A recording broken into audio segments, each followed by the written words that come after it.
Okay. Let us get set up on here.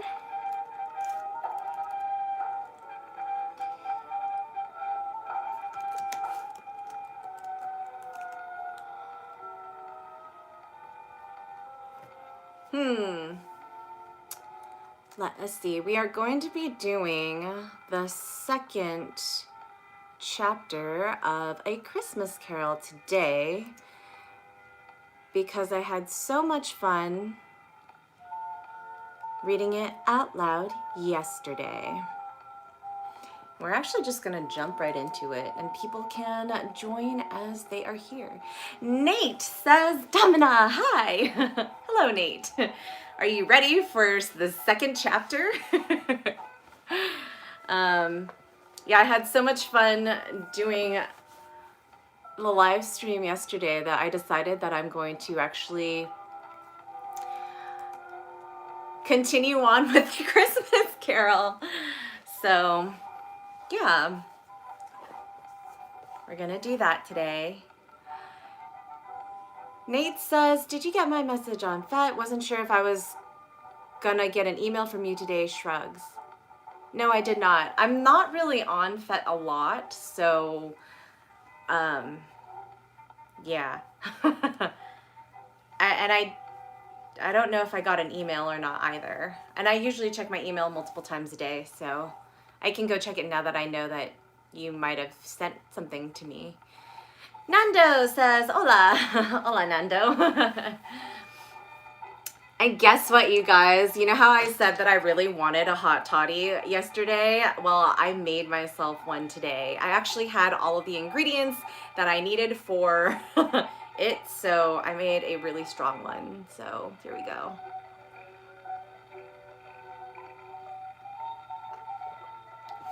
Nate says, email from you to me. I got your email. I sent a FET Live message to you. Also, the Batman Noel is coming to you tomorrow. Yay! Woohoo! I'm super excited about it. Really, really excited, actually. Adam, Alicia says, hello, how are you? Wow, you're beautiful, that's for sure. Red heart, sparkly heart, sparkly heart. Thank you, Adam. Welcome to my channel. So yesterday I usually live stream on Sunday nights. However, because I had such a good time yesterday live streaming, today I'm actually going to continue what we were doing yesterday, which is reading A Christmas Carol by Charles Dickens, the Christmas classic, holiday classic. Nate says, what's new? My hot toddy. That's new. Nanda says, the tiger has not moved. Actually, I did move him. I moved him back. He's actually off center because I'm in the frame.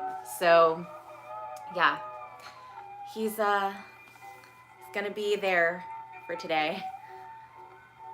Adam says, nice to meet you. Nice to meet you too. Welcome to my channel if you haven't been here before. I make new videos every Saturday. I release them and upload them and premiere them with you guys at 1 p.m. Pacific time. And then on Sunday evenings around 7 or 7:30 or 9:30 p.m. Pacific time, I live stream. So today is kind of an unusual day, but yeah, it's the holiday season, so. Nate says, today been dealing with things from jobs to drama. I recently dealt with another scammer. I played with them, and the moment I mentioned the FBI, they left like they didn't exist, lol. Maybe you shouldn't have mentioned the FBI. Just saying.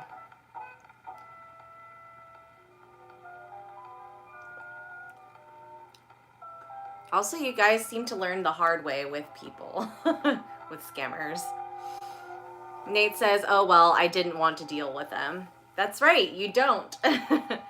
I'm actually going to raise this just a tad because I feel like it kind of gives a little better perspective, a little bit. We're gonna go like so. Let's see if that's any better.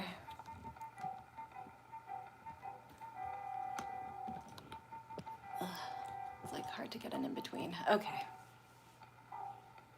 Kind of. But now my tiger is cut off a bit. There. Yeah, that's good. Okay. Nate says, heh, close up and personal with that camera shot, lol. Okay. So, stave 2. The first of the 3 spirits. It's gonna get good. All right. When Scrooge awoke, it was so dark that looking out of bed, he could scarcely distinguish the transparent window from the opaque walls of his chamber. He was endeavoring to pierce the darkness with his ferret eyes when the chimes of a neighboring church struck the 4 quarters. So he listened for the hour. To his great astonishment, the heavy bell went on from 6 to 7, and from 7 to 8, and regularly up to 12, then stopped. 12. It was past 2 when he went to bed. The clock was wrong. An icicle must have gone into the works. 12. He touched the spring of his repeater to correct this most preposterous clock. Its rapid little pulse beat 12, and stopped.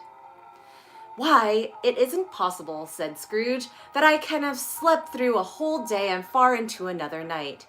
It isn't possible that anything has happened to the sun, and this is 12 at noon. The idea being an alarming one, he scrambled out of bed and groped his way to the window. He was obliged to rub the frost off the sleeve of his dressing gown before he could see anything, and could see very little then. All he could make out was that it was still very foggy and extremely cold, and that there was no noise of people running to and fro and making a great stir, as there unquestionably would have been if night had beaten off bright day and taken possession of the world. This was a great relief, because 3 days after sight of this first of exchange paid to Mr. Ebenezer Scrooge on his order, and so forth, would have become a mere United States security if there were no days to count by. Renatinho says, Oi, eu sou de Brasil e gosto dos seus videos. Ah, muito bom.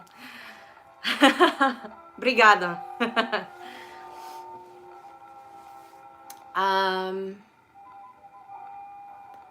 Marley's ghost bothered him exceedingly every time he resolved within himself, after a mature inquiry, that it was all a dream.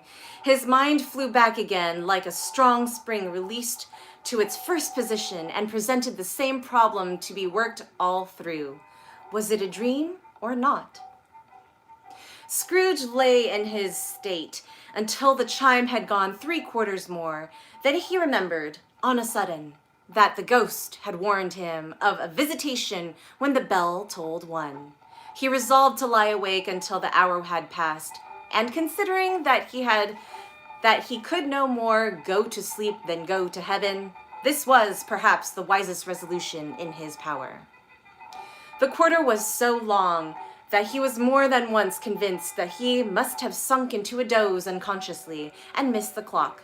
At length it broke upon his listening ear. Ding dong. 1/4 past, said Scrooge, counting. Ding dong. 1/2 past, said Scrooge. Ding dong. 1/4 to it, said Scrooge. Ding dong. The hour itself, and Scrooge triumphantly, said Scrooge triumphantly, and nothing else. He spoke before the hour bell sounded, which it now did with a deep, dull, hollow, melancholy one. Light flashed up in the room upon the instant, and the curtains of his bed were drawn. Here it comes. The curtains of his bed were drawn aside, I tell you, by a hand. Not the curtains at his feet, nor the curtains at his back, but those to which his face was addressed.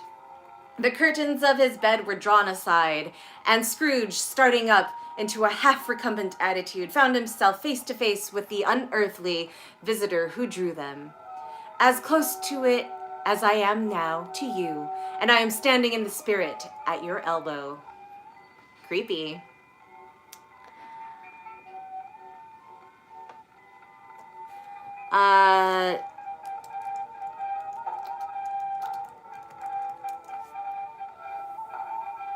Renatinho says, já dei joinha? Thumbs up. Oh. Da joinha. Okay, got it.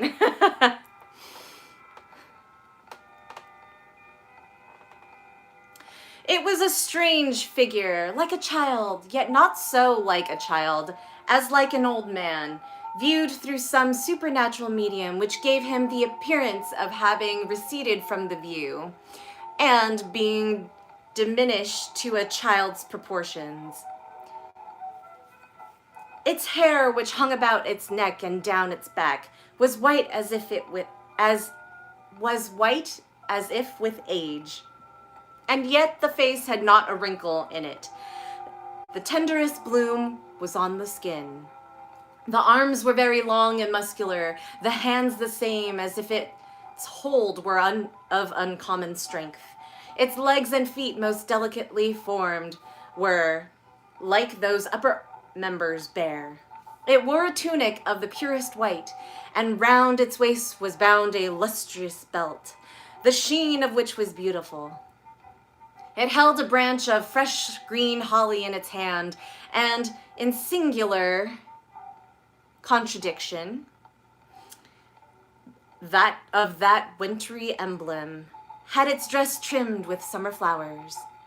But the strangest thing about it was that from the crown of its head where sprung a bright clear jet of light, by which this was all visible, and which was doubtless the occasion of its using, in its duller moments, a greater extinguisher for a cap, which it now held under its arm.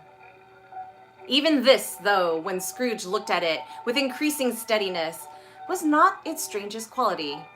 For, as its belt sparkled and glittered now in one part and now in another, and what was light one instant, at another time was dark, so the figure itself fluctuated in its distinctness, being now a thing with one arm, now with one leg, now with 20 legs, now a pair of legs without a head, now a head without a body, of which dissolving parts no outline would be visible in the dense gloom wherein they melted away.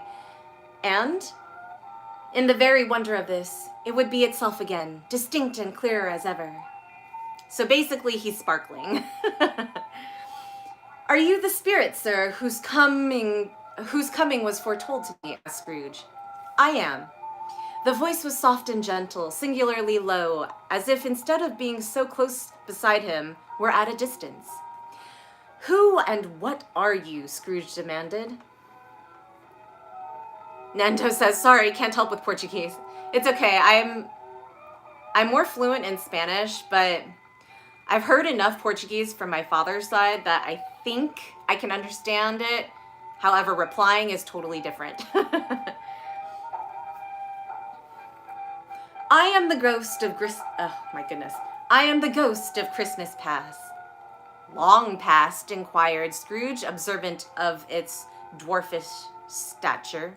No, your past. Perhaps Scrooge could not have told anybody why, if anybody could have asked him, but he had a special desire to see the spirit in his cap, and begged him to be covered. What? Exclaimed the ghost. Would you so soon put out with worldly hands the light I give? Is it not enough that you are one of those whose passions made this cap, and force me to through whole trains of years to wear it low upon thy brow? Scrooge reverently disclaimed all intention to offend, or any knowledge of having willfully bonneted the spirit at any point of his life. Then he made bold to inquire what business brought him here. Your welfare, said the ghost. Scrooge expressed himself much obliged, but could not help thinking that a night of unbroken rest would have been more conducive to that end. The spirit must have heard him thinking, for it said immediately, Your reclamation, then. Take heed. It put out its strong hand as it spoke and clasped him tightly by the arm. Rise and walk with me. It would have been in vain for Scrooge to plead that the weather and the hour were not adapted to pedestrian purposes, that bed was warm and the thermometer a long way below freezing, that he was clad but lightly in his slippers, dressing gown, and nightcap, and that he had cold upon him at that time. The grasp, though gentle as a woman's hand, was not to be resisted. He rose, but finding that the spirit made towards the window, clasped his robe in supplication. AKA, he was comfy and then didn't want to leave, but because this guy was aforementioned to him, and he is, kind of intrigued while being spooked at the same time, he's gonna go with him. Nanda says, by the way, I've seen some of the photos of the eclipse in Buenos Aires, and it was amazing. I have to take a look. I haven't seen it yet. I was kind of relaxing today.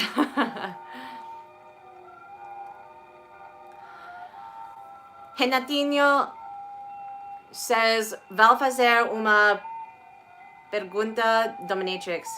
Sim, pode.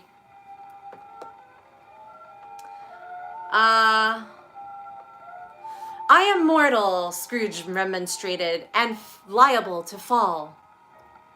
Bear but a touch of my hand there, said the spirit, laying it upon his heart, and you shall be upheld in more than this. As the words were spoken, they passed through the wall and stood upon an open country road with fields on either hand. The city had entirely vanished. Not a vestige of it was to be seen. The darkness and mist had vanished with it, for it was a clear, cold winter day with snow upon the ground. Good heavens, said Scrooge, clasping his hands together as he looked about him. I was bred in this place. I was a boy here. The spirit gazed upon him mildly. Its gentle touch, though it had been light and instantaneous, appeared still present to the old man's sense of feeling. He was conscious of 1,000 odors floating in the air, each one connected with 1,000 thoughts and hopes and joys, and cares long, long forgotten. Your lip is trembling, said the ghost. And what is that upon your cheek? Scrooge muttered with an unusual catching in his voice that it was a pimple, and begged the ghost to lead him where he would. Akash says, hi, mistress, how's you? I'm doing well, thanks.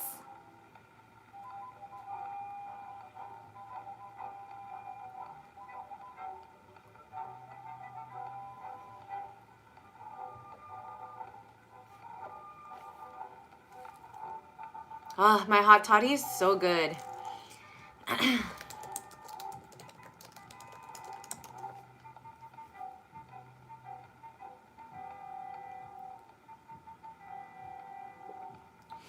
Renatinho says, seu video muito.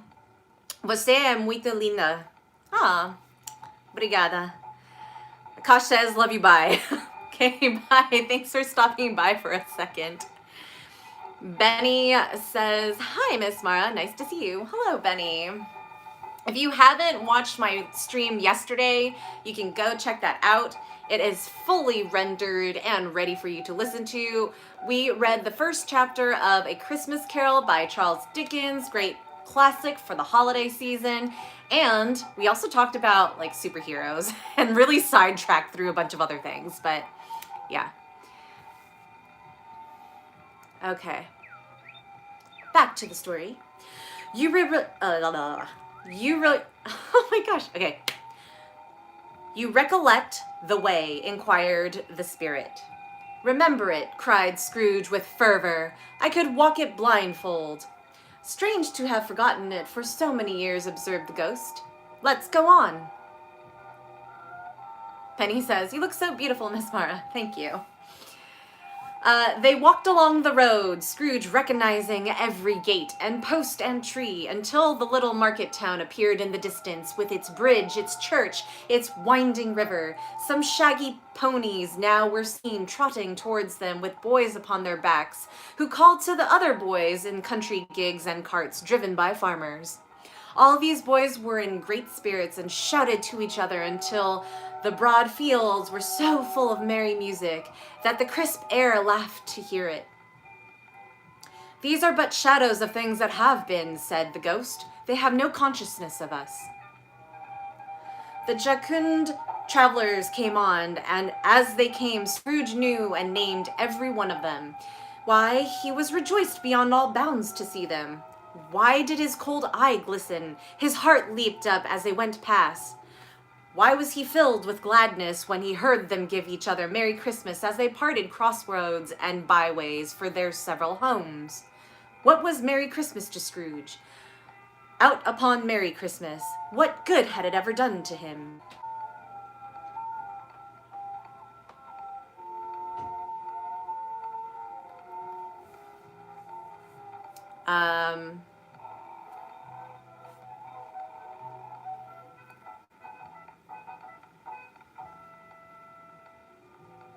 Benny says, what content, why?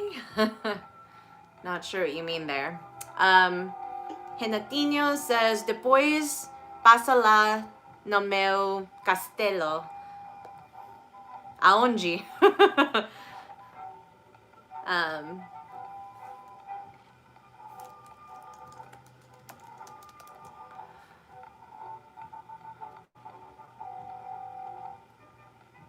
The school is not quite deserted, said the ghost. A solitary child neglected by his friends is still left there. Scrooge said he knew it, and he sobbed. They left the high road by a well-remembered lane, and soon approached a mansion of dull red brick, with a little weathercock surmounted cupola on the roof, and a bell hanging in it. It was a large house, but one of the broken fortunes. For the spacious offices were little used, their walls were damp and mossy, their windows broken, and their gates decayed. Fowls clucked and strutted in the stables, and the coach houses and sheds were overrun with grass. Nor was it more retentive of its ancient state within, for entering the dreary hall and glancing through the open doors of many rooms, they found them poorly furnished, cold, and vast. There was an earthy savor in the air, a chilly bareness in the place, which associated itself somehow with too much getting up by candlelight and not too much to eat.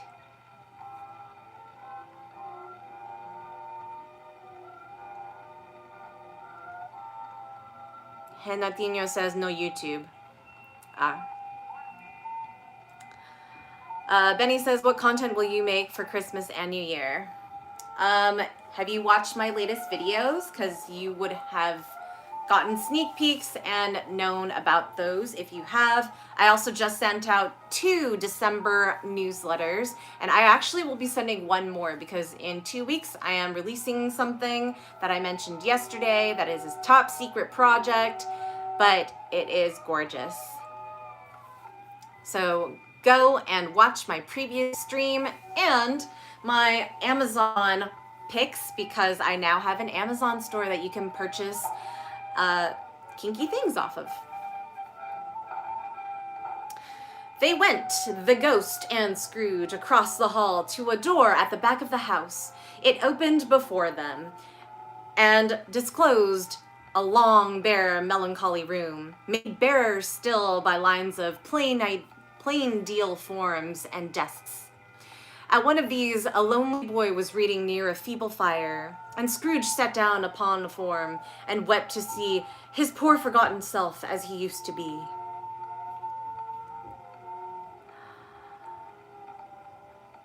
Nando asks, any wrestling videos on your Amazon store? No, why would there be? My Amazon store sells actual products. You can request a custom of a wrestling video, but it's not going to happen for a while because nobody is shooting with anyone due to lockdown. Not a latent echo in the house, not a squeak and scuffle from the mice but behind the paneling, not a drip from the half-thawed waterspout in the dull yard behind, not a sigh among the leafless boughs of one despondent poplar, not the idle swinging of an opened storehouse door, no, not a clicking in the fire, but fell upon the heart of Scrooge with a softening influence, and gave a freer passage to his tears. Wow, wonder when the last time he cried. Nando says, oh, sorry, I misunderstood. Watch my video. You won't misunderstand if you watch it. You guys come to me with all these questions and it's already answered in my past videos.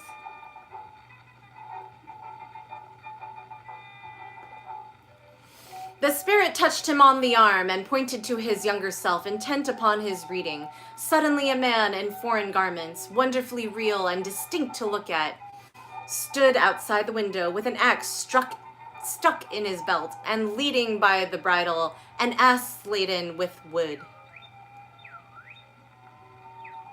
Why, it's Ali Baba, Scrooge exclaimed in ecstasy. It's dear old honest Ali Baba. Yes, yes, I know. When Christmas time, when yonder solitary child was left here all alone, he did come for the first time, just like that. Poor boy. And Valentine, said Scrooge, and his wild brother Orson. There they go. And what's his name, who was put down in his drawers asleep at the gate of Damascus? Don't you see him? And the sultan groom turned upside down by the genie. There he is upon his head. Serve him right, I'm glad of it. What business had he to be married to the princess? To hear Scrooge expending all the earnestness of his nature on such subjects in a most extraordinary voice between laughing and crying, and to see his heightened and excited face would have been a surprise to his business friends in the city indeed.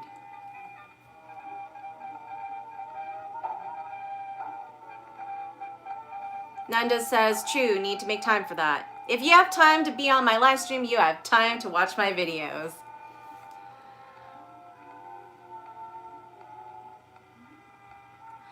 Renatino says, dorme com Deus. Eu vou dormir quando vai ser a próxima live, que horas? Não sei, acho que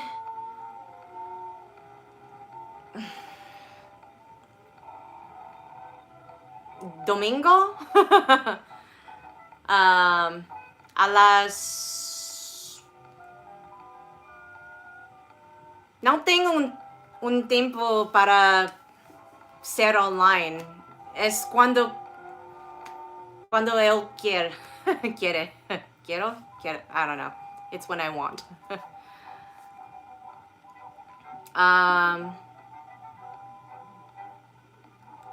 Acho que a las 7 ou a las 9.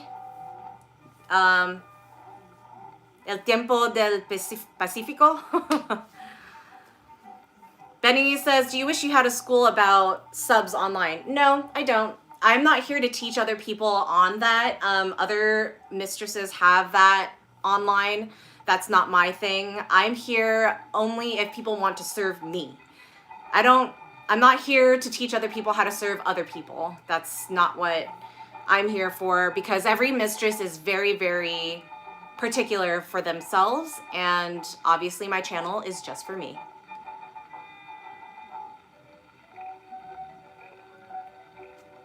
Nando says, lol, yes. Henachina says, fui.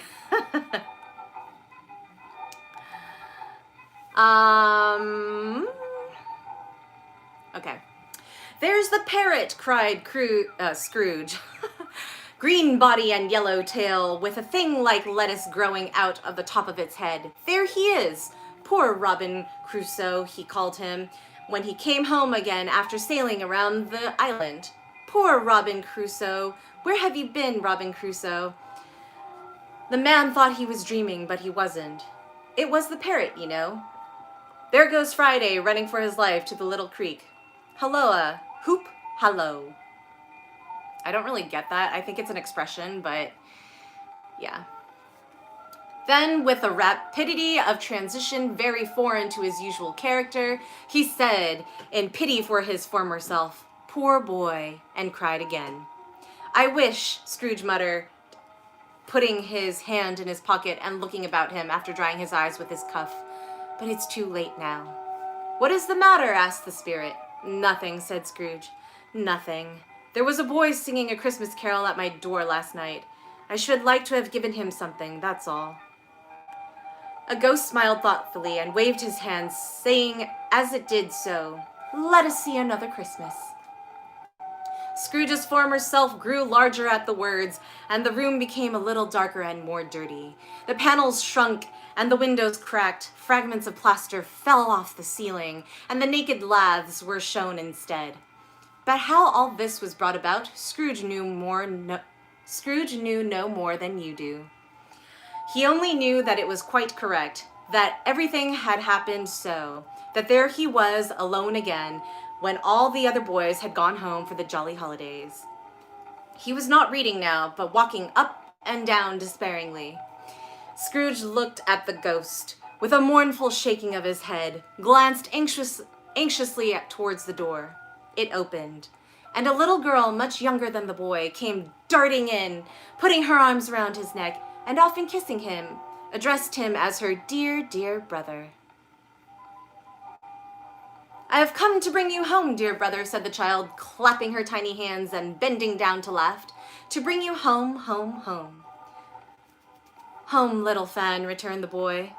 "Yes," said the child, brimful of glee. "Home for good and all. Home forever and ever. Father is so much kinder than he used to be. That home's like heaven. He spoke so gently to me one dear night when I was going to bed that I was not afraid to ask him once more if you might come home.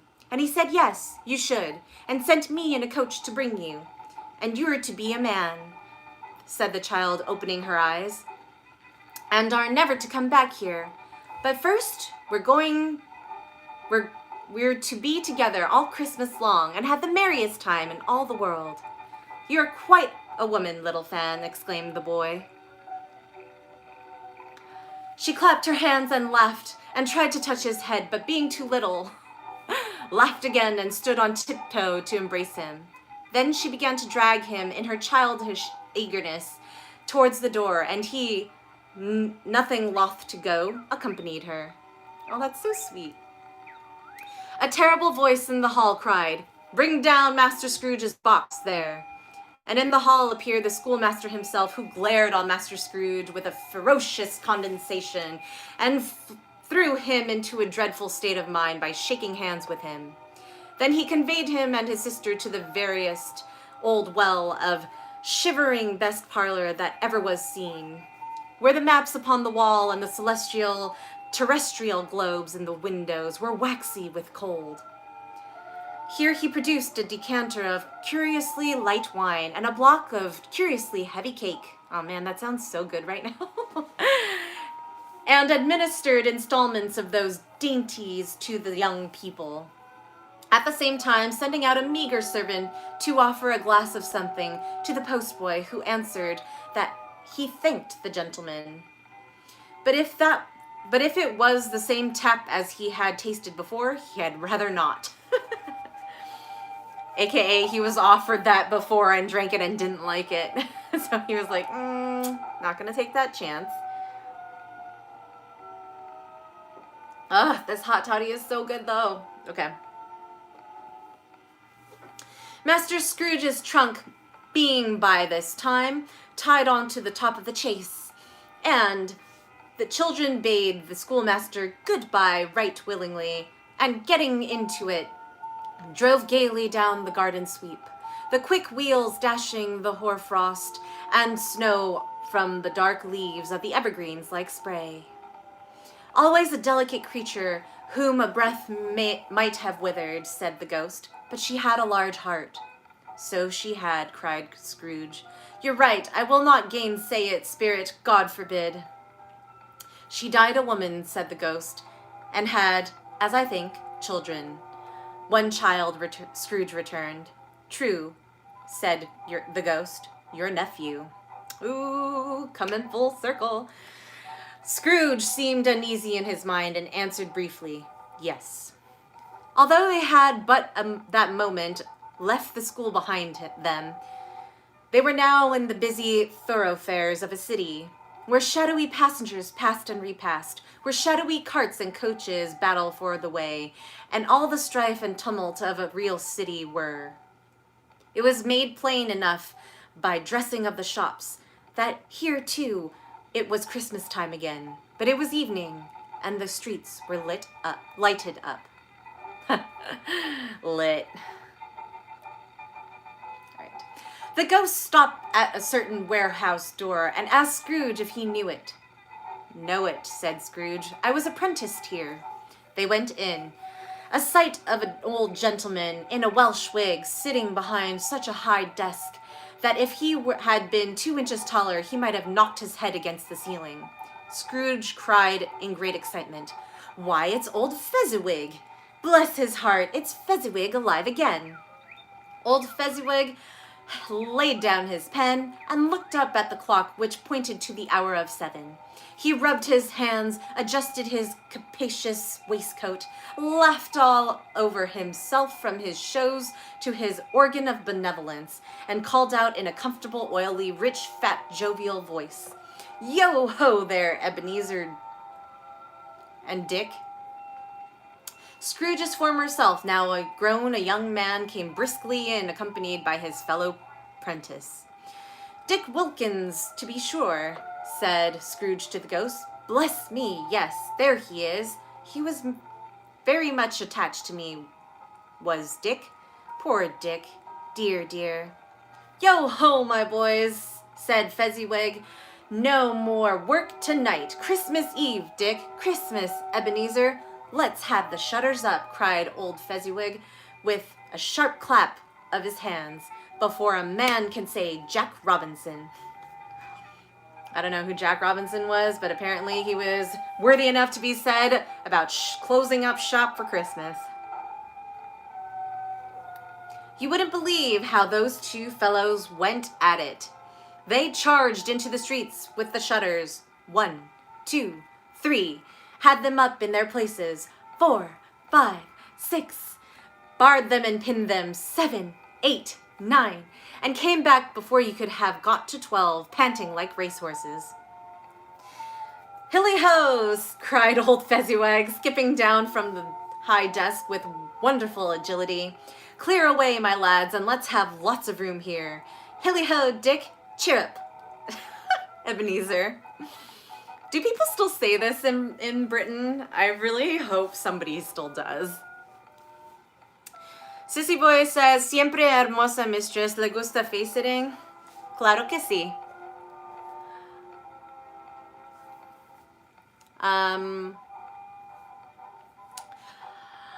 Clear away. There was nothing they wouldn't have cleared away, or couldn't have cleared away, with old Fezziwig looking on. It was done in a minute. Every movable was packed off as if it were dismissed from the public life for evermore. The floor was swept and watered. The lamps were trimmed, fuel was heaped upon the fire, and the warehouse was as snug and warm and dry and bright a ballroom as you would desire to see upon a winter's night. In came a fiddler with a music book, and went up to the lofty desk and made an orchestra of it, tuned like 50 stomach aches. Interesting analogy to a song from a stringed instrument like a violin. In came Mrs. Fezziwig, one vast substantial smile. In came 3 Miss Fezziwigs, beaming and lovable. In came the 6 young followers whose hearts they broke. Oh, that's so great. Man-eaters. In came the housemaid with her cousin, the baker. In came the cook with her brother's particular friend, particular friend, the milkman. Oh, her friend, her brother's friend. In came the boy from over the way, who was suspected of not having bored enough from his master, trying to hide himself behind the girl from next door, but one who was proved to have had her ears pulled by her mistress. Ooh. He was a bad boy then. In they all came, one after another, some shyly, some boldly, some gracefully, some awkwardly, some pushing, some pulling. In they all came, anyhow and everyhow. Away they all went, 20 couples at once, hands half round and back again the other way, down the middle and up again, round and round in various stages of affectionate grouping. Old top couple always turning up in the wrong place. New top couples starting off again as soon as they got there. All top couples at last, and not a bottom one to help them. When this result was brought out, one old Fezziwig, clapping his hands to stop the dance, cried out, "Well done!" And the fiddler plunged his hot face into a pot of porter, especially provided for that purpose. But scorning rest upon his reappearance, he instantly began again, though there were no dancers yet, as if the other fiddler had been carried home exhausted on a shutter, and he were a brand new man resolved to beat him out of sight or perish. Man, the devil... What is the song? The devil came down from Georgia. The devil went down to Georgia. He should have played like that. People would have gotten dancing like that. Sissy Boy says, aún con una pareja también es un chica dominante.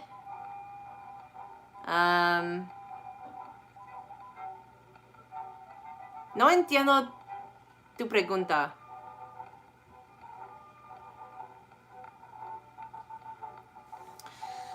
¿Puedes explicar más, por favor? There were more dances and there were more forfeits. Kent says, hello, ma'am, small pecker tags. Thank you for your tip, Kent.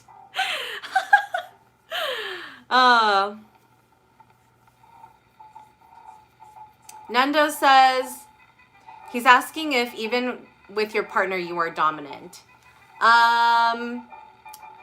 Okay. I thought pareja was the wall, but I guess it's also partner? Or is wall pareda? Am I mixing that up? Okay, so, oh, okay, novio. Yo sé novio. Okay. In your personal life. Okay, got it.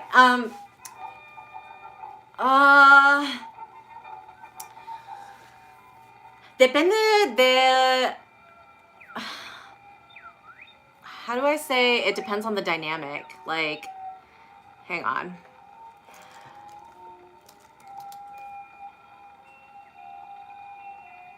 Pareja is partner as a couple. Then what's wall? Is that pareda? Because I thought... Okay. Thanks, Nando. I'm so glad you're here. Okay, so depende de la relación, de la dinámica. Oh, pared is the wall. Okay, got it. Told you, it's still rusty. I don't think we can have a full session like this. Okay, yeah. So, Sissy Boy, depende de la relación, de la dinámica con el otra persona, si es un novio o novia, porque puede ser una chica también. Nando says you will have to start tipping me, lol. No, you're here for free. So this is your contribution to my stream. I would have gotten it eventually. Nice to see you though, Kent. Nando says fair enough. Yeah, see, I think I can understand Portuguese a little better just because, like, that's my father's first language. Spanish came because obviously it's really close, and I don't know how he learned it actually, because he was born in Brazil. But yeah, I moved to Buenos Aires because my dad could speak everything, and we moved for his job. And I actually went to a British school there. Sissy Boy says, oh, mistress, es usted bisexual? Nice. Yo soy pansexual. Like, yeah. No soy exclusivo. Period.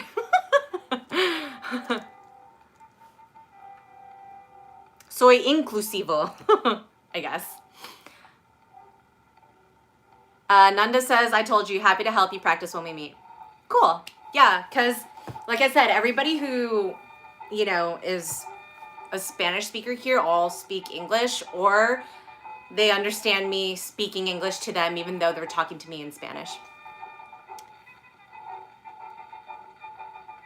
Yeah. So Nanda says, pansexual, no es, no, well, do you say no soy exclusiva a ningún, de ningún género o persona?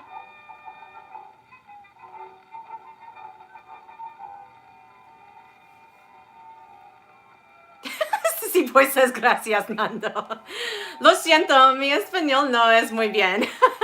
Necesito practicar más.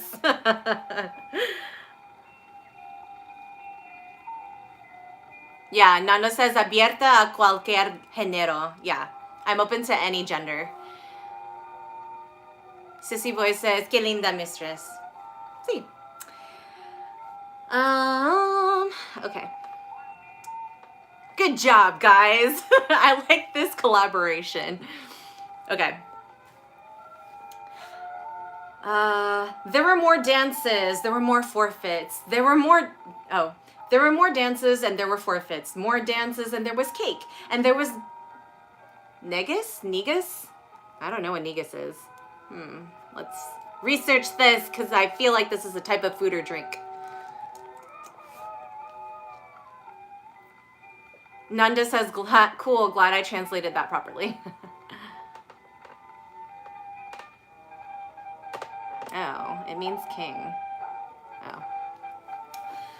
There was negus and negus, I don't know, Negus.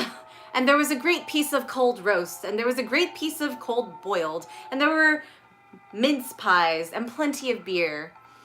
But the great effect of the evening came after the roast and the boiled, when the fiddler, an artful dog mind, the sort of man who knew his business better than you, or I could have told it to him, struck up Sir Roger de Coverley.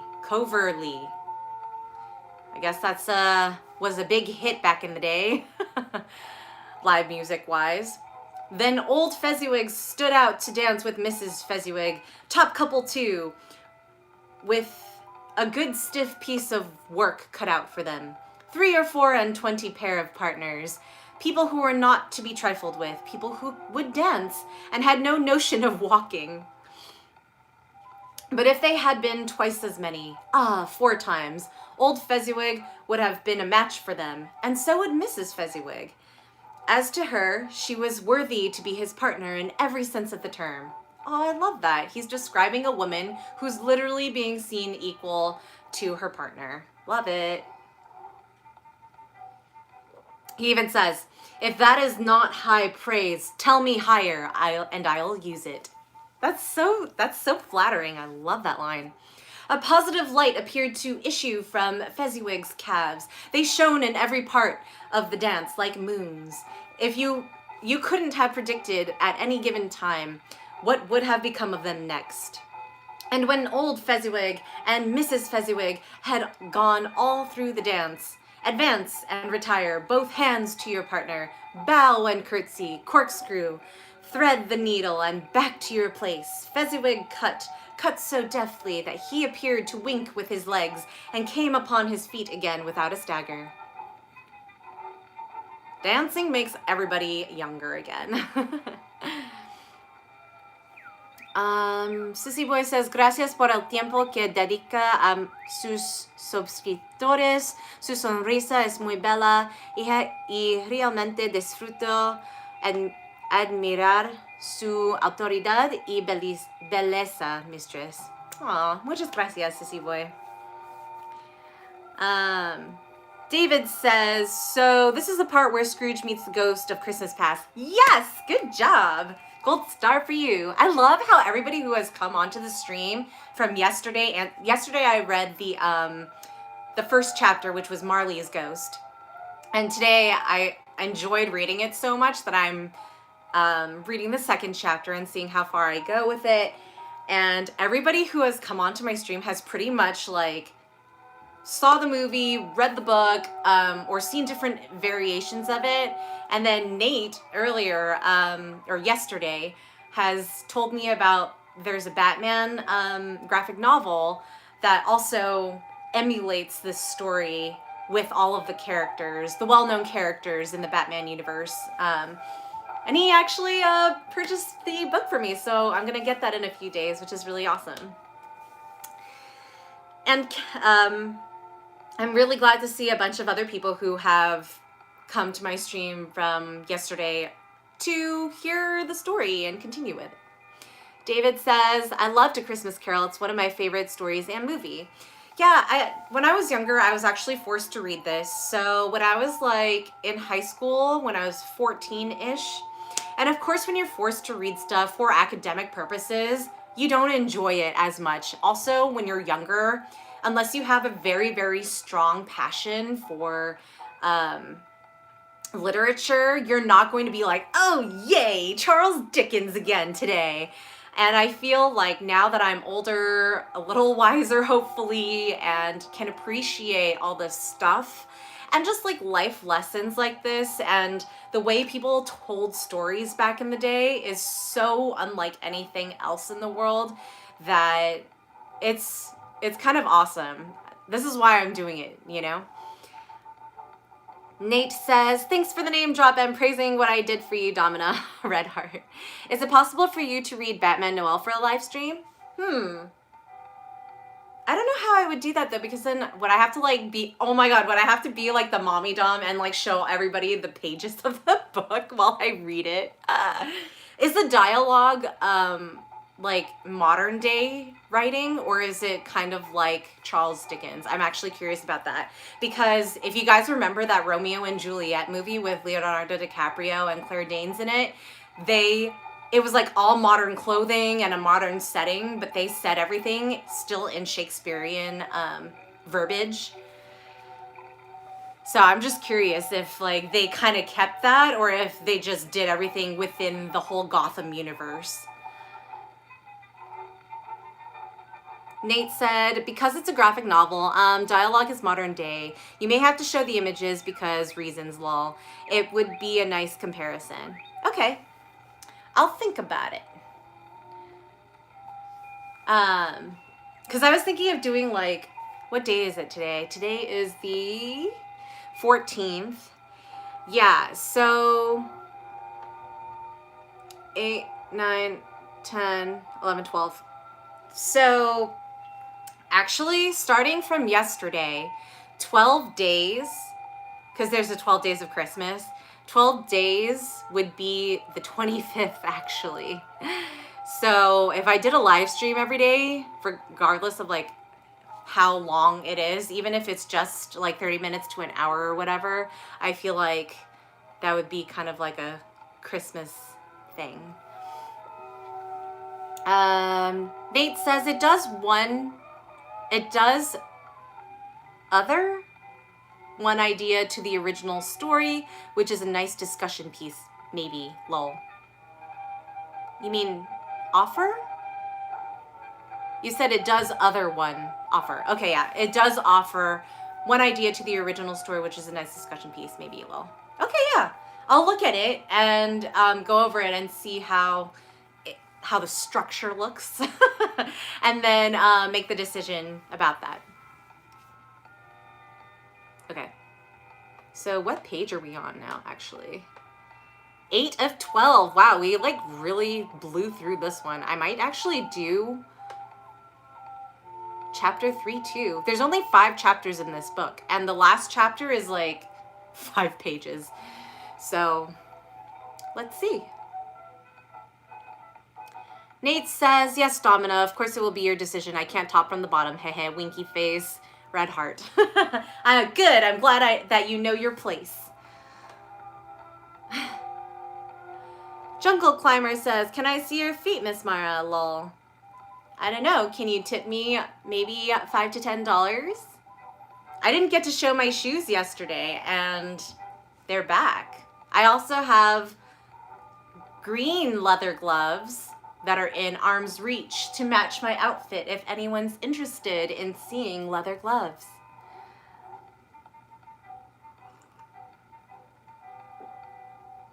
Eden says, ¿Le gusta el pan?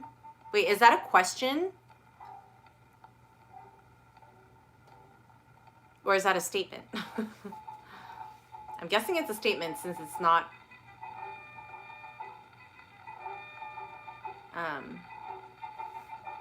there's no question mark. All right. When the clock struck 11, this domestic ball broke up.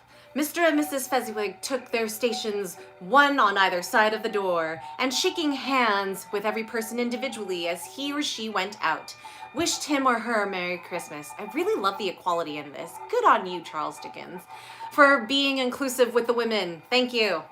When everybody had retired but the 2 prentices, they did the same to them, and thus the cheerful voices died away, and the lads were left to their beds, which were a counter in the back shop. Nando says pan equals bread. I know, but is he asking me if I like bread? Or is he asking... Eden speaks English. You don't need to... That's why I'm responding in English. Nando says, preguntaste eso, Eden? Okay, Sissy Boy says, le gusta usar jaulas de castigo son efectivas para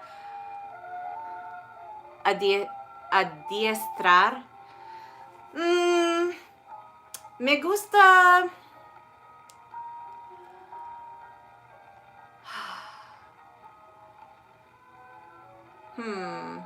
What do I like to use?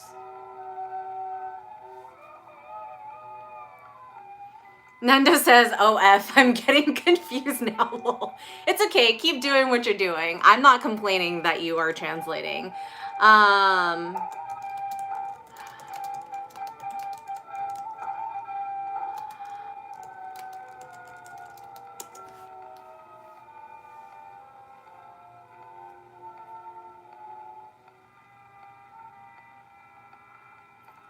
Eden says at Nando, no, bromeando con ella.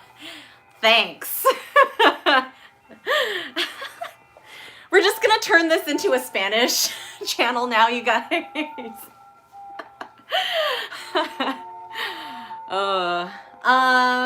Okay, so...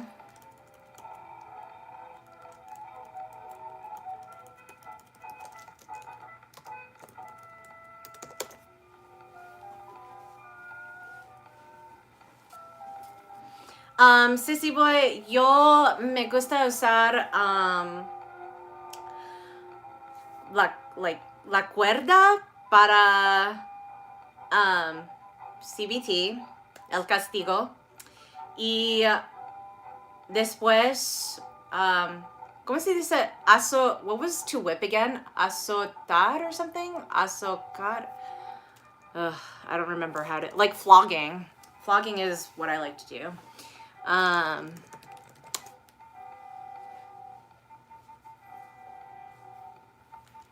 Oh.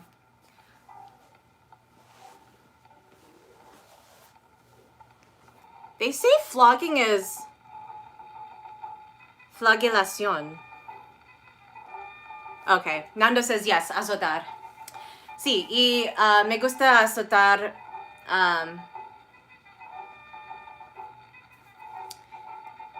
el lugar debajo del cuerpo. Sí. Ya está. David says, where the part that Scrooge meets the one he loved? We're not there yet. So we're kind of still, we met his sister when she was younger. And he just had a party with his old boss, or like the people that he was like apprenticing with, and they just had a Christmas party.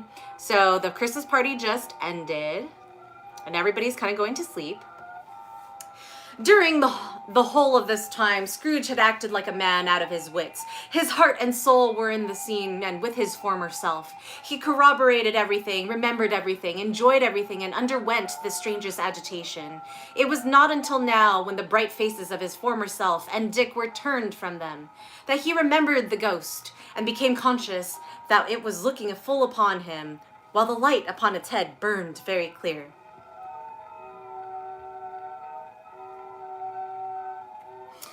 A small matter, said the ghost, to make these silly folks so full of gratitude. Small, echoed Scrooge.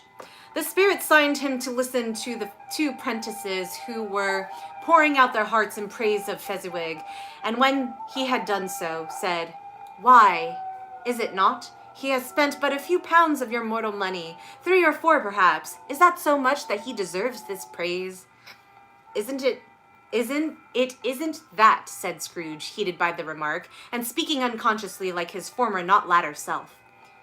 It isn't that, spirit.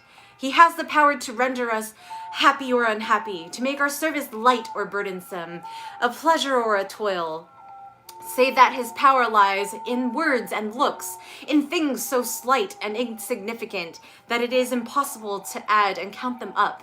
What then? The happiness he gives is quite as great as if it cost a fortune. Well, it seems like he is learning right now. Why does he need to be? I guess the 3 spirits really got to hammer that into his head. John says, where do I go to see your videos? iwantmara.com. Nando says, I'm here as a translator. No idea of Christmas carols, to be honest. This isn't a Christmas carol. It's called A Christmas Carol. It is an old classic holiday story by Charles Dickens, who was a British writer. And there's been many iterations of this story, from other TV shows to other films and animated shorts, and apparently graphic novels. So I'm just reading it aloud because I'm really enjoying the story, and I haven't read it for a long time, and it's 'tis the season for it, and it has a really good lesson behind it where, you know, people can be super selfish and like forget how good their childhood was and how much joy it brought them, because they grow up and they harden into these corporate robots. And this is kind of like a reminder to be like, hey, this is not the end all be all. And if you don't want to grow up and grow old and decrepit and die alone, then ease up and, you know, greet other people Merry Christmas. If you have an abundance of things, give to other people who are in your community, whatever. Okay. Nanda says, I have read Oliver Twist of Dickens. I have. Did I read it? I may have read it. I watched the movie as well. I think 2 versions of it. Sissy Boy says, ¿Qué le divierte más un esclavo llorando o suplicando clemencia?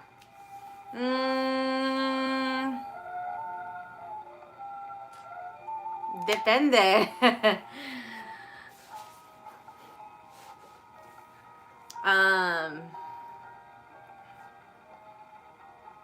Yeah, it really depends.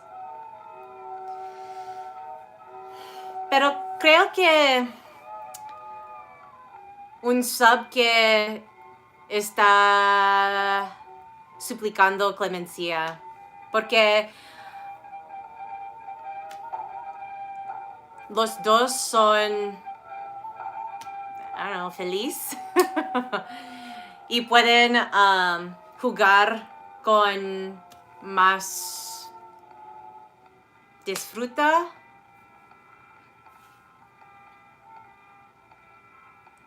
Monty is asking how to use a hunter. I have no idea what that is. John says, thank you. David says, I know that this part is where Scrooge takes the spirit's cap and said, haunt me no longer. Don't spoil it for people. Wait for it. We only have 3 more pages after this chapter. Okay. I'm gonna drink some more of my homemade hot toddy because it's so good.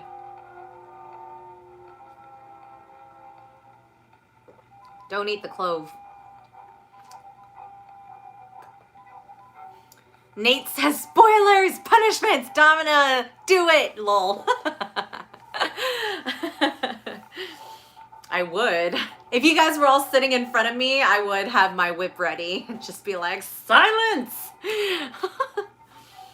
Or I would tell David to go sit in the corner and face away. Okay. He felt the spirit's glance and stopped. What is the matter? Asked the ghost.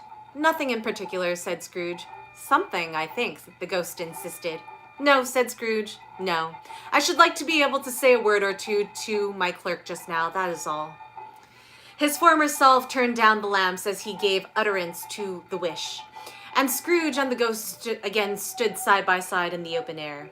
My time grows short, observed the spirit. Quick.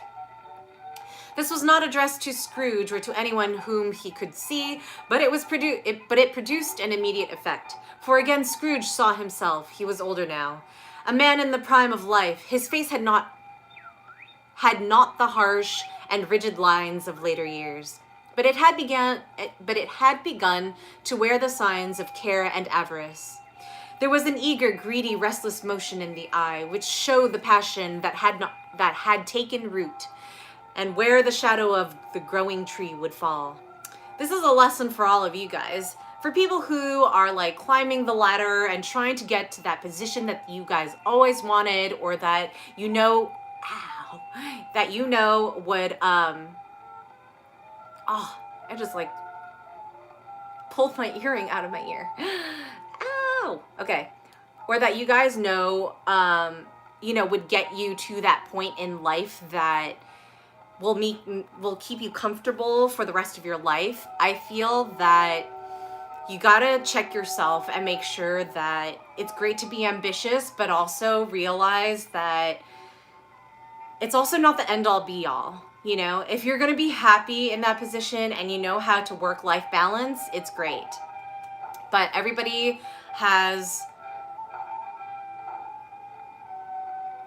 seems to forget it sometimes, and over the years, because you become more and more ambitious, greed comes in, and when you see somebody else in your work life possibly advancing, faster than you, even though you were there longer than them, like, it creates resentment. And this is just a good way to kind of take that and just be like, take a step back and realize, that's not everything. It's okay. And don't forget to do stuff that you love, as an outlet. Eden says, question. What's your question? David says, oh, I would be naughty. Then the harsher the punishments will be. Nate says, I fear if we were there, the rule was one ruins it for all. You'd make us into your own human centipede, Lamau. No, because then I would just see you guys all squirming, and then no one would pay attention to the story. It's about the story, guys. Oof. All right.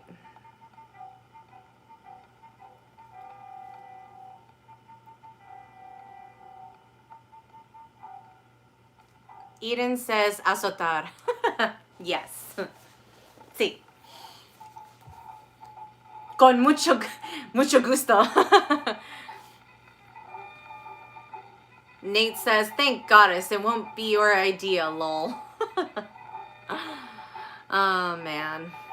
I mean, if I made you guys into the centipede, I could also just put Christmas hats on you all, so that I know where Every head begins and every, well, you know what, ends.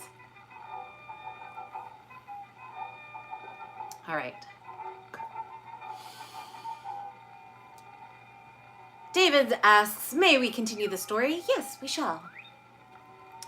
He was not alone, but sat by the side of a fair young girl in the mourning dress, in whose eyes there were tears which sparkled in the light that shone out to the ghost of Christmas past. It matters little, she said softly, to you very little. Another idol has displaced me, and if it can cheer and comfort you in time to come, as I would have tried to do, I have no just cause to grieve. What idol has displaced you, he rejoined. A golden one. So I think this may be his crush, or his girlfriend, or whatever, somebody he may be courting, and she's already noticing that he likes coin more than her, or is prioritizing making more money than, being connected with her. This is the even-handed dealing of the world, he said. There is nothing on which it is so hard as poverty, and there is nothing it professes to condemn with such severity as the pursuit of wealth. You fear the world too much, she answered gently. All your other hopes have merged into the hope of being beyond the chance of this sordid reproach. I have seen your nobler aspirations fall off one by one until the master passion gain engrosses you. Have I not? What then, he retorted, even if I have grown so much wiser, what then? I am not changed towards you. She shook her head. Am I? Our contract is an old one. It was made when we were both poor and content to be so, until, in good reason, we could improve our worldly fortune by our patient industry. You are changed. When it was made, you were another man. I was a boy, he said impatiently.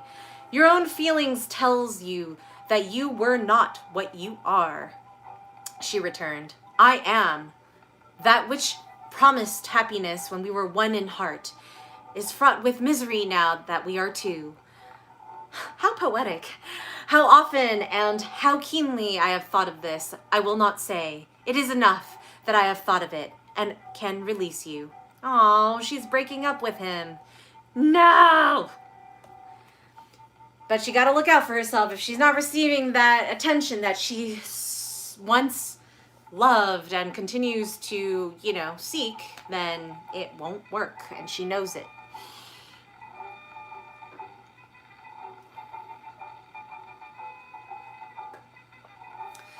Have I ever sought release?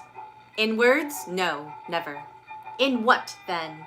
In a changed nature, in an altered spirit, in another atmosphere of life, another hope at its great end, in everything that made my love of any worth or value in your sight. If this had never been between us, said the girl, looking mildly, but with steadiness upon him, tell me, would you seek me out and try to win me now? Ah, no. He seemed to yield to the justice of this supposition in spite of himself. But he said with a struggle, you think not. He's not sure. I would gladly think otherwise if I could, she answered. Heaven knows. When I learned a truth like this, I know how strong and irresistible it must be. But if you were free today, tomorrow, yesterday, can I even believe you would choose a dowerless girl? You who, in your very confidence with her, weigh everything by gain. Gain is capitalized. That's how corporate and how consumerist we've been all these years. Or choosing her, if for a moment you were false enough to your one guiding principle to do so. Do I not know that your repentance and regret would surely follow? I do, and I release you. With a full heart, for the love of him you once were. Oh, that's so heartbreaking. She's like, basically she's saying, because I know that this is what you're passionate about. And if you were the same person you once were, I might have stayed. But because we are two different people now, and you clearly have ambition for that one thing, that gold coin, I'm letting you go. Because she knows that he won't go after her if he had the choice. Like between making that money versus having her in his life and she doesn't have money, which is he gonna choose? He was about to speak, but with her head turned from him, she resumed. You may. The memory of what is past half makes me hope you will have pain in this. A very, very brief time, and you will dismiss the recollection of it gladly as an unprofitable dream from which it happened well that you woke. May you be happy in the life you have chosen. David says, shame! Shame on him! I mean, it's tough because if you're coming from nothing and both of you have made a pact to be like, all right, we're going to both be ambitious. We're going to both go out there. We're going to both make it in the world. And she hasn't really kind of done anything to like go that route. Although I don't know how much women could have made money-wise back in the day, unfortunately. But knowing where she is standing and knowing that he isn't the same person as they were in the beginning when they made that vow to each other, you know, it's heartbreaking and it sucks because money and a good life for the woman that you love for the rest of your life, but you're poor and struggling. It's like, I don't know. It's a double-edged sword. It's really difficult. Sissy Boy says, ¿Qué castigo es más humillante para un sissy? Tienes que jugar conmigo para ver. She left him and they parted. Spirit, said Scrooge, show me no more. Conduct me home. Why do you delight to torture me? One shadow more, exclaimed the ghost. No more, cried Scrooge. No more. I do not wish to see it. Show me no more. But the relentless ghost pinioned him in both his arms and forced him to observe what happened next. They were in another scene and place, a room not very large or handsome, but full of comfort. Near to the winter fires sat a beautiful young girl, so like that last that Scrooge believed it was the same, until he saw her, now a comely matron, sitting opposite her daughter. The noise in this room was perfectly tumultuous, for there were more children there than Scrooge in his agitated state of mind could count. And, unlike the celebrated herd in the poem, there were not 40 children conducting themselves like one, but every child was conducting itself like 40. The consequences were uproarious upon belief, but no one seemed to care. On the contrary, the mother and daughter laughed heartily and enjoyed it very much. And the latter, soon beginning to mingle in the sports, got pillaged by the young brigands most ruthlessly. What would I not have given to one of them? Though I could never have been so rude, no. I wouldn't, for the wealth of all the world, have crushed that braided hair and torn it down. For the precious little shoe, I would not have plucked it off, God bless my soul, to save my life. As to measuring her waist in sport, as they did, bold young brood, I couldn't have done it. I should have expected my arm to have grown round it for a punishment, and never come straight again. And yet, I should have dearly liked, I own, to have touched her lips, to have questioned her, that she might have opened them, to have looked upon the lashes of her downcast eyes, and never raised a blush, to have let loose waves of hair, an inch of which would be a keepsake beyond a price. In short, I would have liked, I do confess, to have had the lightest license of a child, and yet to have been a man enough to know its value. This is so sad. I didn't realize it was this like heart-wrenching. Maybe it's just because I am older and I actually like get it now. Okay, but now a knocking at the door was heard, and such a rush immediately ensued that she, with laughing face and plundered dress, was borne towards the center of a flushed and boisterous group, just in time to meet her father, who came home attended by a man laden with Christmas toys and presents. Ooh! So her husband and her father came home, and they have tons of stuff, probably for the kids and for her. Then the shouting and the struggling, and the onslaught that was made on the defenseless porter, aka a stampede. The scaling him with chairs for ladders to dive into his pockets, despoil him of brown paper parcels, hold on tight by his cravat, hug him round his neck, pummel his back, and kick his legs in irrepressible affection. The shouts of wonder and delight with which the development of every package was received. The terrible announcement that the baby had been taken in the act of putting a doll's frying pan into its mouth, and was more suspected of having swallowed a fictitious turkey glued on a wooden platter. The immense relief of finding this false alarm, the joy and gratitude and ecstasy, they are all indescribable alike. It is enough that, by degrees, the children and their emotions got out of the parlor, and by one stair at a time, up to the top of the house, where they went to bed, so subsided. And now Scrooge looked on more attentively than ever, when the master of the house, having his daughter leaning fondly on him, sat her down with her and her mother at his own fireside. And when he thought that such another creature, quite as graceful and as full of promise, might have called him father, and had been springtime in the haggard winter of his life, his sight grew very dim indeed.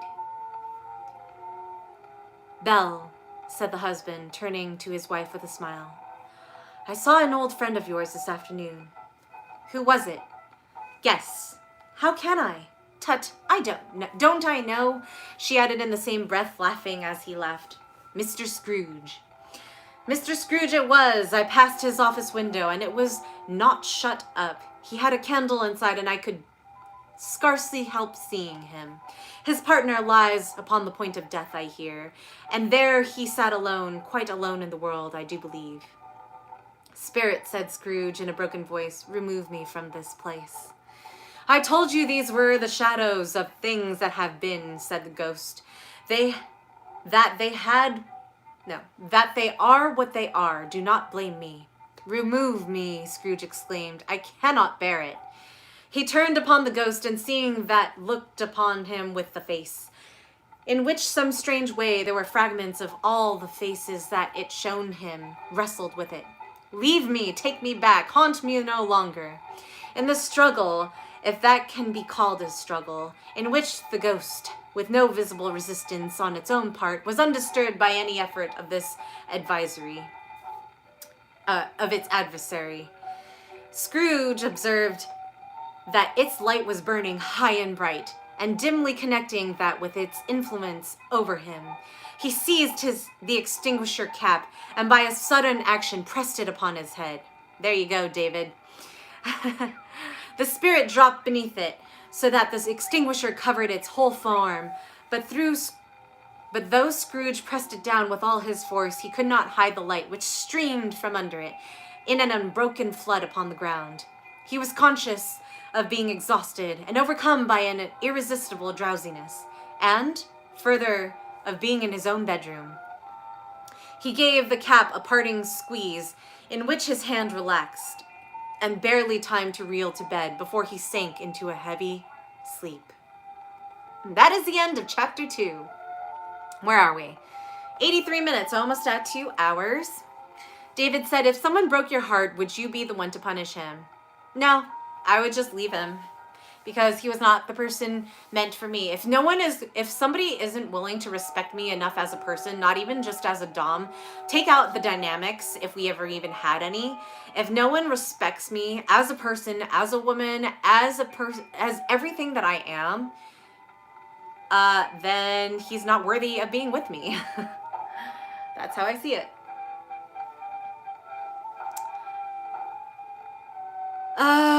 Sissy Boy says, para un hombre que es lo más difícil de someter, su cuerpo o su mente.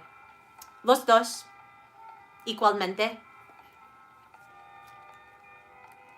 All right, well, since we're at 2 hours, I could stop here because the next chapter is 14 pages instead of 12, and it's the second of the 3 spirits. However, the 4th chapter, which is the one after that, is only 11. But I think I will stop here because 2 hours is good for chapter 2. Are there any other questions that you guys want to ask me? Also, don't forget to like this video if you are enjoying me reading A Christmas Carol.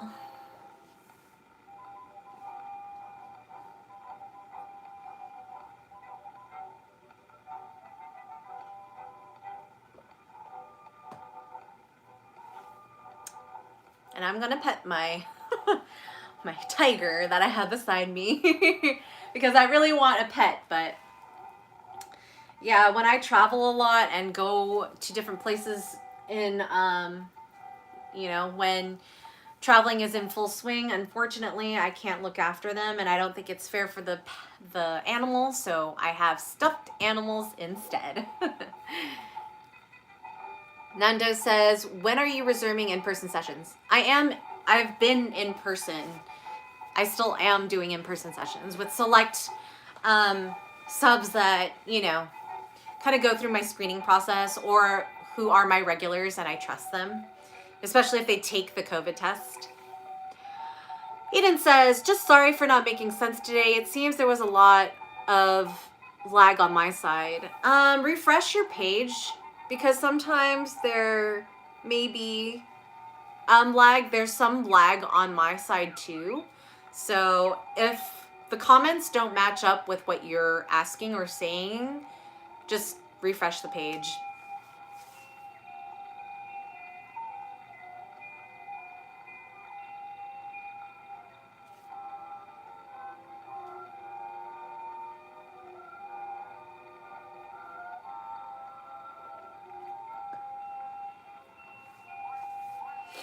All right. Any other last questions, concerns, comments?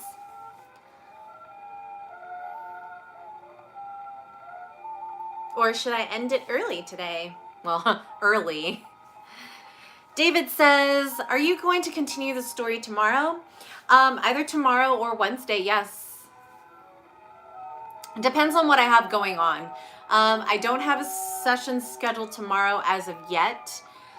Sometimes it can be last minute though, especially if it's online. And then I do have stuff to film though, because I have new products that I'm going to be reviewing. So everybody who has a leg or foot interest, you'll be delighted to hear that my next video is going to be featuring those. So stay tuned. And then in 2 weeks, like I mentioned earlier, I'm going to have my personal collection coming out of something. So you got to watch the previous live stream, the one yesterday, to see what that one is, because I say it there. Mark Scott says, thumbs up, red heart, smiley face, thumbs up. I love the live stream when it comes up, and I enjoy your evening. Thank you. You too. Thanks for joining. Nanda says, you have a great body for wrestling, some kind of physical role play. Yeah, I like to, well, in my prime, I was very athletic and like, you know, solid, but now it's kind of tough because I've been more productive in doing things that require me to sit down more, so I've been sedentary. But that's kind of an excuse, because if I really wanted to, I could be, you know, lifting weights, but I don't do it as often as I should. Same with stretching. I used to do yoga a lot, so Eden says, thanks for reading to us and thanks for letting me lurk on your stream as I drew. Wait, you draw? Are you an illustrator? Or is this a hobby? This is new news to me. Nate says, you're still in your prime. It's never ending, Red Heart. Aw, thanks. Oh, damn it. Wait, hang on. Ah, there. Nanda says, cool, good to see you again. Got a soccer game, lol, so have to go. Good luck. Of course you have a soccer game. Being from South America. Eden says, yeah, I majored in studio art. Oh, do you do that professionally?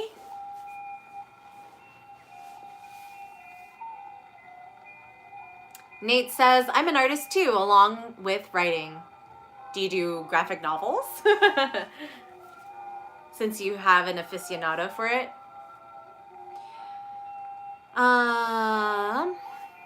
Sissy Boy says, ¿qué es lo que más le gusta de ser dominante y lo que no le gusta?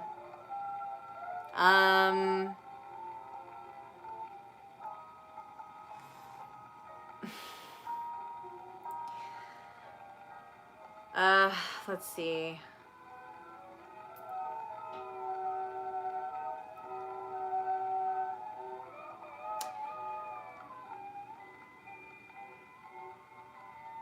I don't know. Like, I would say, let's see.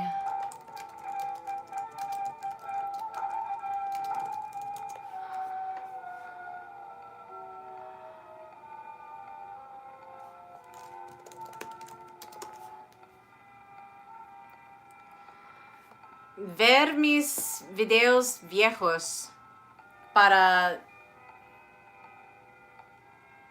reference.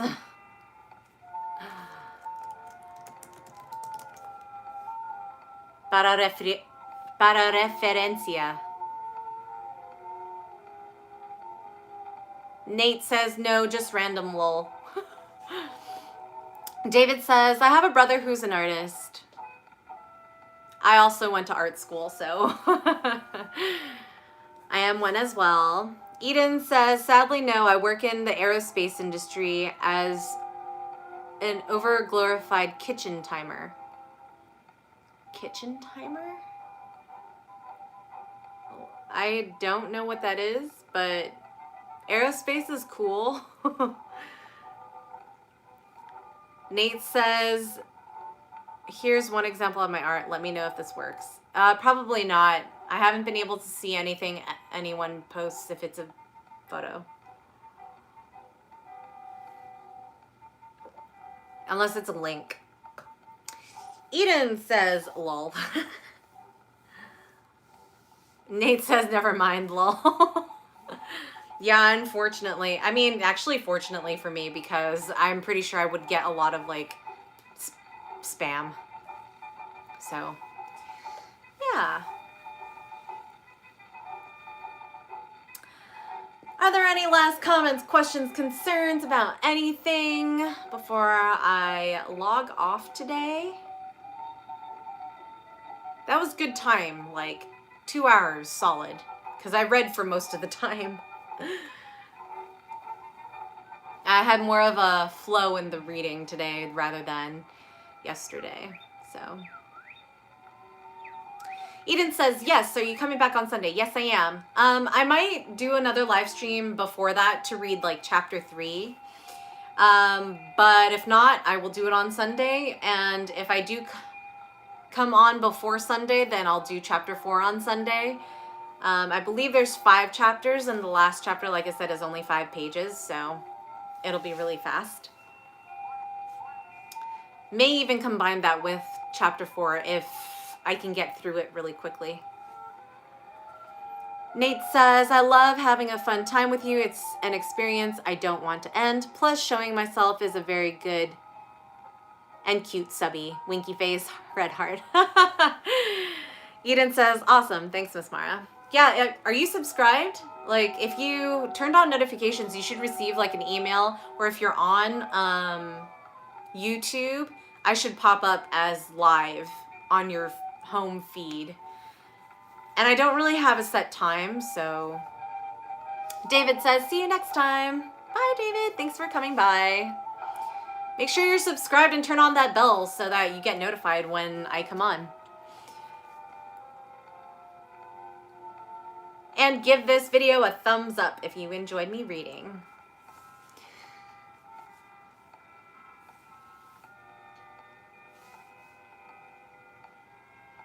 Eden says, yes, I am, and yeah, I get them. Okay, cool. So then you'll know. I was trying to like do it earlier today, like at 2 p.m. And I even posted like a photo in my community tab, but I didn't get a lot of likes. So, because I posted the photo and I was like, hey, I want to read chapter 2 since I had such a good time reading chapter 1 previously, yesterday. And I was like, if you want me to stream again today because I enjoyed it, go ahead and like this photo. And I didn't receive a lot of likes. So I was like, well, I guess either no one's on or no one wants me to read it. So, but then when the evening rolled around, I was like, I have time. I'll read it. I want to progress in the story. So, yeah. Eden says, by the way, nice touch with the music to give proper ambiance for a reading session. Yeah, this is the same music as yesterday, and I think I'm going to keep it for the rest of the storytelling just because it kind of matches. It's a Christmas theme, and it's very vintage, and I feel like it gives the nice feel for the world that it is in. And, yeah. It's instrumental, so there's no words and vocals and you don't get distracted. You can focus on what I'm saying, but it still provides some sort of auditory interest, if you will.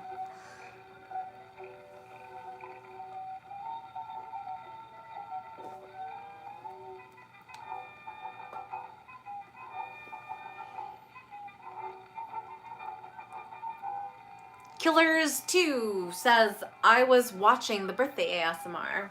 Oh, did you enjoy it? I hope you did. Sissy Boy says, es key holder a distancia. Sí, pero ahora no. No tengo muchas personas en castidad porque no puedo jugar cuando ellos son con sus familias. Nate says, what Christmas movies will you be seeing as Christmas comes closer and closer? Last Christmas, I actually watched Die Hard for the first time because I'd never seen it. And everybody was like, it's such a Christmas movie. And I'm like, how is it a Christmas movie? It's like a run and gun film. Like, what? But it kind of is. Let's see. What are some Christmas movies that I haven't seen yet?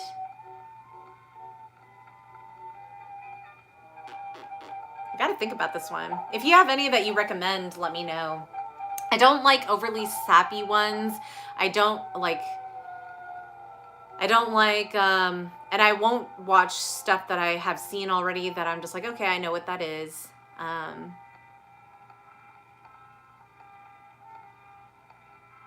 Eden asks, by the way, are you drinking ponche?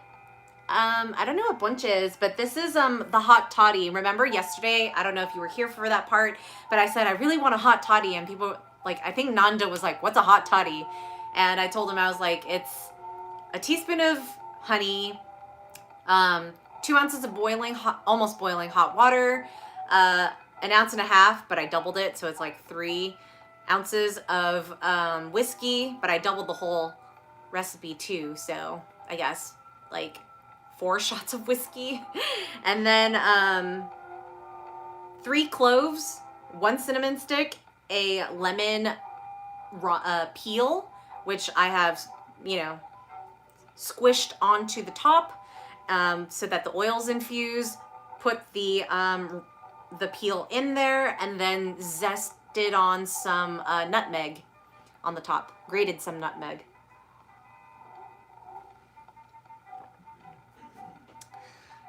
Killers 2 says, Yeah, it was so sexy. Your skin tone is so perfect. Oh, thanks. You should watch my other ASMR ones too. I have new ideas coming, but actually, if you like ASMR, I'm waiting for someone to buy me something off of Amazon. I don't know if I have it on my wish list, but I need plastic balls. And there's like a set of 200 plastic balls. My Amazon wish list is actually pinned to this chat, so you can see it at the top. Nate says, see Batman Returns for Christmas. Yeah, I've seen it so many times already. I'm looking for something new and inspiring, but like, could also be thriller-esque or cerebral. I really like cerebral films too. Killers said, are your feet stinky? Not right now. If they are in like leather boots the whole time, they would be. Check out my footwear, my dominatrix footwear ASMR. You can also tip me if you want to see my feet right now. And you can do that by going to the $sign under the chat that looks like this and send me a super sticker. $5 to $10 will get you a shot of my feet right now.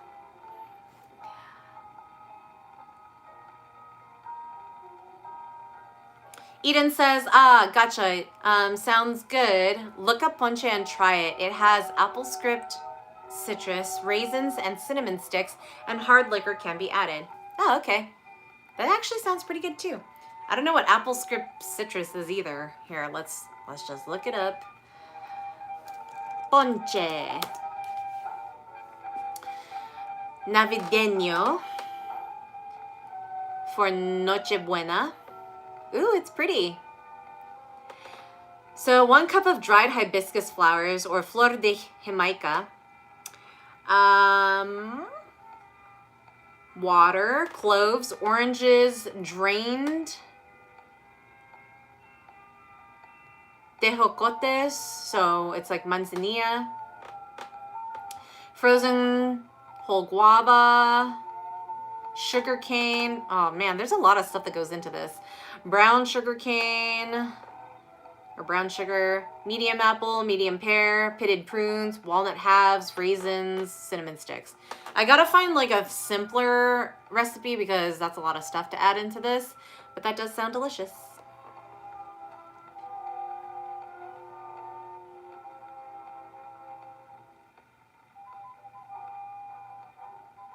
Nate says, who cares? Just see it. Come on. I'm sorry, lol.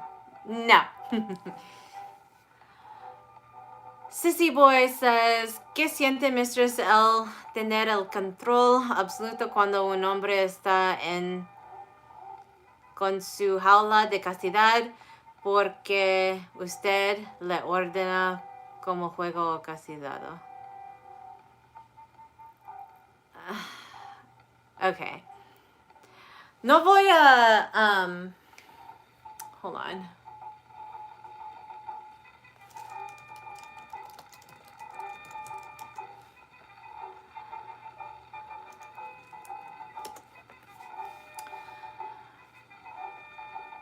No voy a respuestar tus preguntas de castidad porque no tengo el tiempo para eso ahora. Eden says discutir. Yeah. No voy a discutir de la castidad ahora. Si quieres jugar, puedes reservar a mi website. David said, still here, and have you ever this thriller movie called Krampus? Yes, I have. Oh my god, that was like a wild one. I saw that 2 years ago at a friend's house. They were having a Friendsgiving / Friends Christmas time. And yeah, that was a movie. With Santa and everything? Yeah. Sissy Boy says, okay, gracias, mistress. Discúlpame, por favor. Yeah. Está bien. Killers2 says, damn, how do you speak Spanish like that? My dad's from South America. Earlier I was speaking Portuguese. Not well, but I was speaking it. And I also lived in South America for 4 years, so, I mean, I learned something. I'm not great at it, but I can converse kinda. With the help of Eden and Nando on this channel, fortunately for me.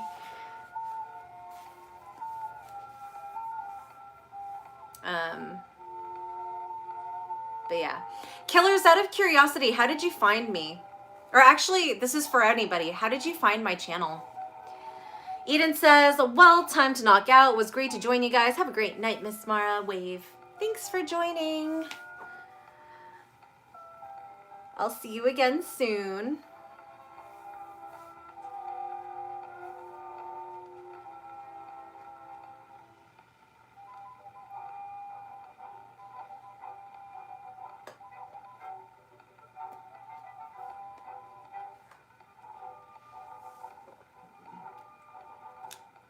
Killers2 says the birthday ASMR. Yeah. What did you look for specifically?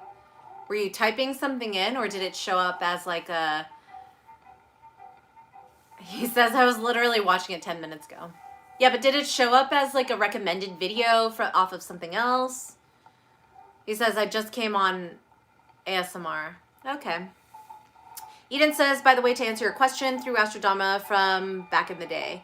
But did you see the video that I posted that had her on it? Is that why? Or is that through like her Twitter or Instagram or where?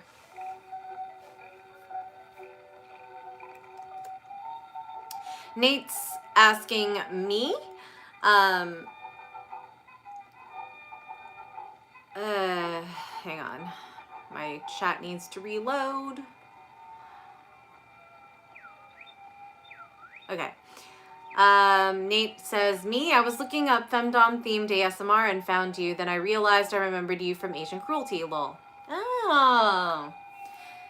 Hey, if you have that, do you have that video where I am strapping somebody by chance? I think I only have one video of that, because I never got a copy of that, and I would love to receive a copy finally. And I can't get a hold of the owner right now of that store, so. Eden says Instagram. Oh, very nice. Thank you for your answer, Eden, and I hope you sleep well. David says, have you seen this funny movie called Home Alone? Honestly, I think I only saw parts of it because I remember my parents watching it, but I don't think I was old enough to really like register what was happening. Maybe I should watch that again. But the thing is like stuff from like the 80s and 90s make me really sad because times have really changed from there. And we had this discussion the other day about how like the 90s were such a better time. It was simpler. It was like really fun. Eden says, good night, smiley face. Good night.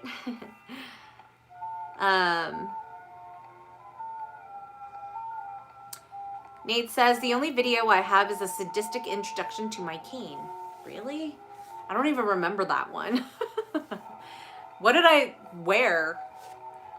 Also, man, that's a long time ago. I haven't filmed for a long time with them. Or like, obviously, I've been my own film producer for a while now, and I stopped producing films because honestly, I don't even like filming like if I have to film a custom, fine, but clips are just so like, you kind of put on an act for whoever likes that fetish, if you will.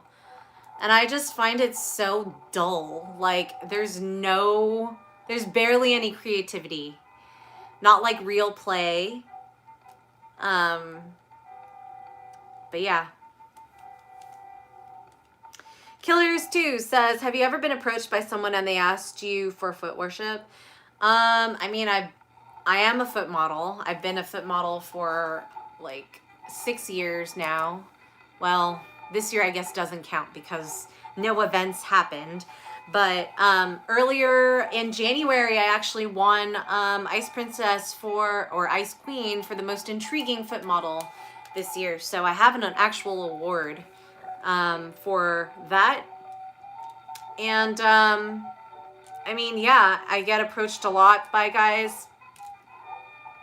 I have a lot of foot clips on my website, on my clip site, iwantmara.com. So go check it out if you're into that.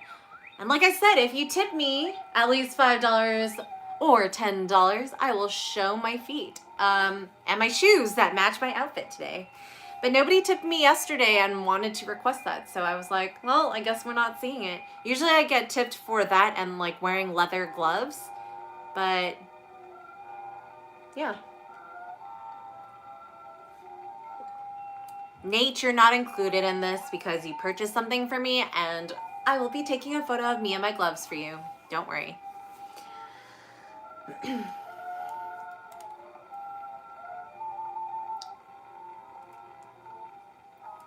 But yeah.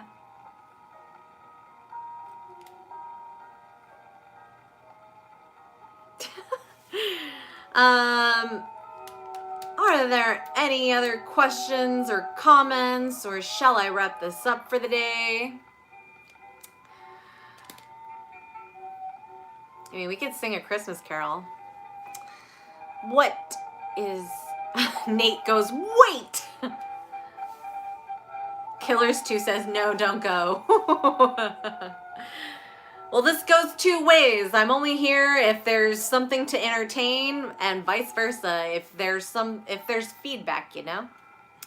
So, you guys can ask me stuff, or you can tip me to do things and wear things for you and tantalize the camera, or I could just peace out.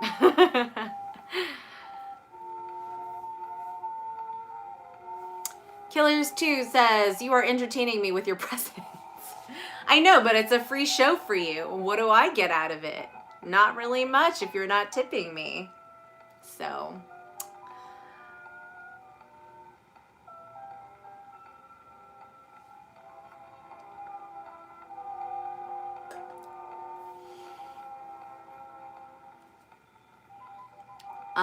okay, Nate says, the video itself, leather gloves, corset, boots, pants, CB, nips, said CB is bound along with hands above head and then cane. Oh, that was the one with the spiderweb chains, right? I remember that now. Yes. That was fun. Yeah, I wonder how that guy's doing.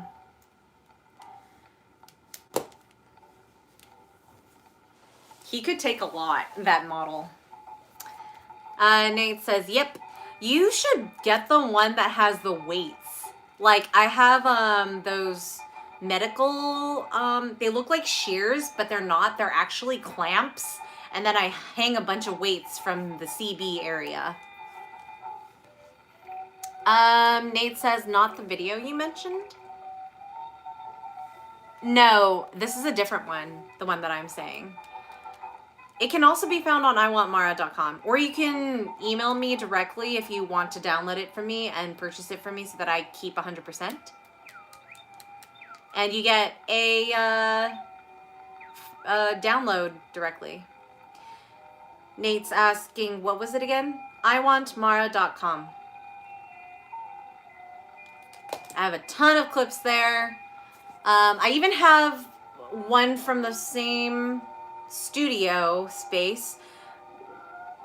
The video. I don't remember what it was called, but I think it's like something about WHIP and then weights. There are weights with the pinchers or the pincers. that I hung from the CB area.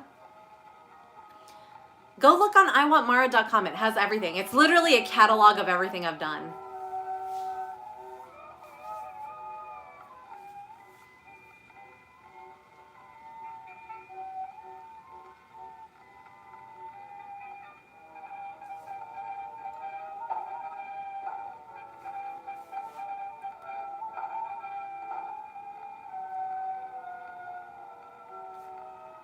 But yeah, I'll leave you to do that. And I think I am going to head out for the day. Thank you so much for coming. If you haven't already, give my video a thumbs up. You can share it if you like, but it will be on my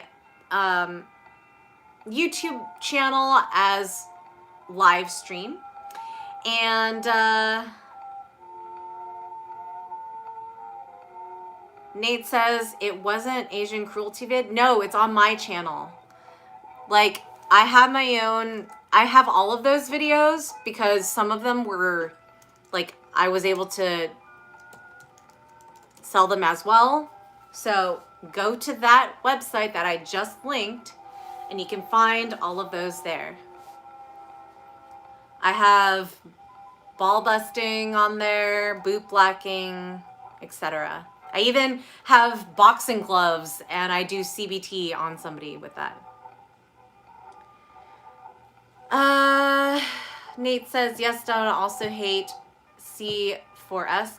No, I don't. I have a store on there too, but I mean, there's no difference really. They both take the same cut from me. So if you want to download, if you want to pay me 100%, I will give you a download link and then you can pay me separately, like through PayPal or Cash App or Venmo or something.